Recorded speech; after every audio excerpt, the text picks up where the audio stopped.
Hey everyone, welcome back to the channel. Thanks for tuning in for another episode. Today I want to talk about some of my favorite small craw baits that just flat out catch fish, guys. This is something that I think we're starting to see a little bit of a trend where companies are coming out with some smaller craw style baits because of how versatile they are as well as how many fish they catch. I think overall we're seeing a small or a trend to small baits, whether you're talking straight tail minnows, whether you're talking cross-tail baits, small tubes. It just seems like most companies are recognizing how good small plastics can be in terms of just catching fish. I think with our lakes being overly pressured these days, with the fish being really targeted based on forward-facing sonar, that your small baits can just generate a ton of bites. And I say that a lot of those bites come from really small fish as well. You catch a lot of 6, 10, 12-inch bass, but realistically, I'm okay with that. Like, I love just catching bass if I'm out with my kids. If they're catching 8-inch bass, they're happy campers. So I'm okay with that. The key here is you don't only catch small fish, you catch a lot of giant fish. In fact, it seems like your small baits sometimes are what you need to trigger those really big bass into biting. It's almost like they see it as something that's not a threat to them. And I say that because a lot of these fish that I catch with these really small baits, I'm catching sight fishing, and I'm not talking about during the spring when they're spawning. I'm talking about I'm seeing them cruise down a bank, and maybe I've thrown some other baits at them, and I get zero reaction. But then I throw this little peanut of a bait at them, and they get interested, and they go over and they just slurp it in. It's really interesting to see that because it really does show me how sometimes your bait choice is absolutely 100% the most critical thing that you can do. Now, I got to tell you, there's a couple of times I really like to throw small baits, and that is generally during like the month of June, or I should say it's after the crawfish in your area have laid their eggs and you've got a hatch going on that's crayfish. Up in my neck of the woods, that's going to be June.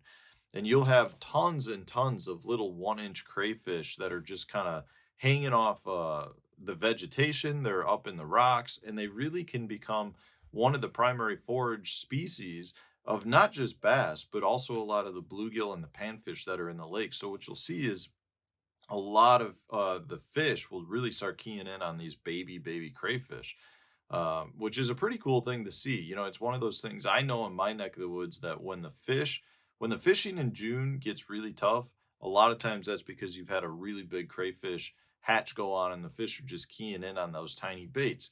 When that happens, that's when I reach for these small crawfish baits. The other time when I really like to throw these are during the early fall period. A lot of times your fish just like to key in on your crayfish. I don't know if it's because they recognize that the crayfish, are going to be hibernating for the next several months, or if it's just something where again they like that smaller profile. But I mean, they're good all year round, but there's definitely a time period for me that's like kind of during that post spawn period as well as in the early fall period where I feel like these baits really shine.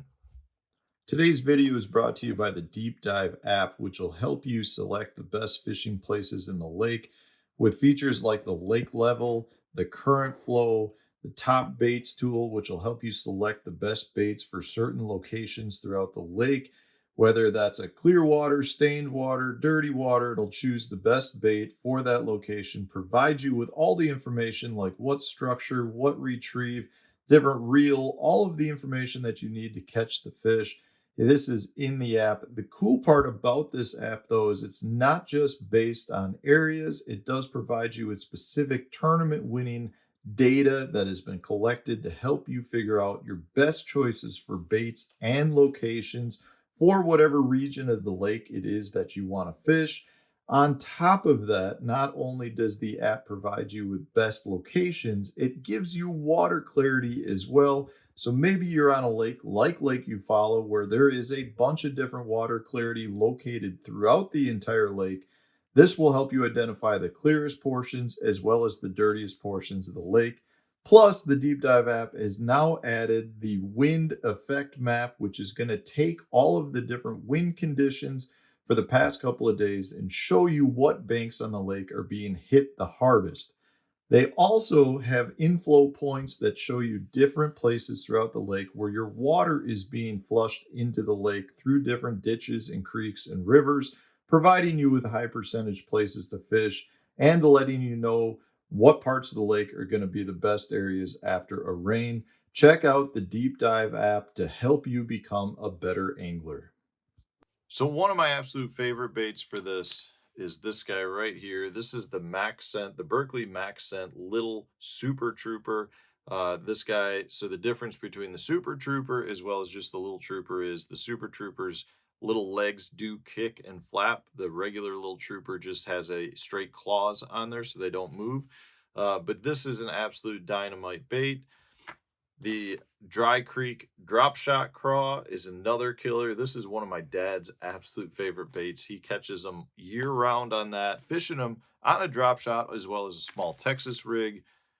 This guy right here, the Biwaa Armored Craw, the little 3-inch armored craw. This one I've talked about on the channel before. Had some absolutely killer days on this.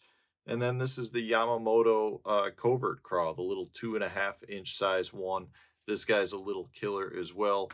Those four baits catch them pretty much all over the place for me. Now, you look at them and you go, how do I fish it? Now, that's one of the biggest issues. There are a handful of different ways where I really like to fish them. Now, one of them, the Dry Creek drop shot craw, mentions it. I love to fish small craws on a drop shot.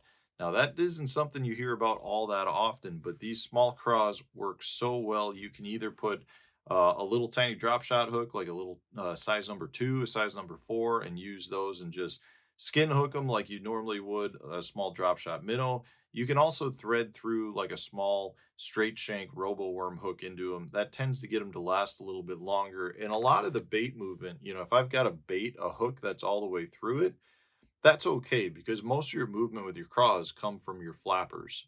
And I don't necessarily mean because they're flapping, it's just that's where your movement comes. So you can have a larger drop shot hook threaded through the bait versus just a drop shot hook where you'd hook it right on the tail.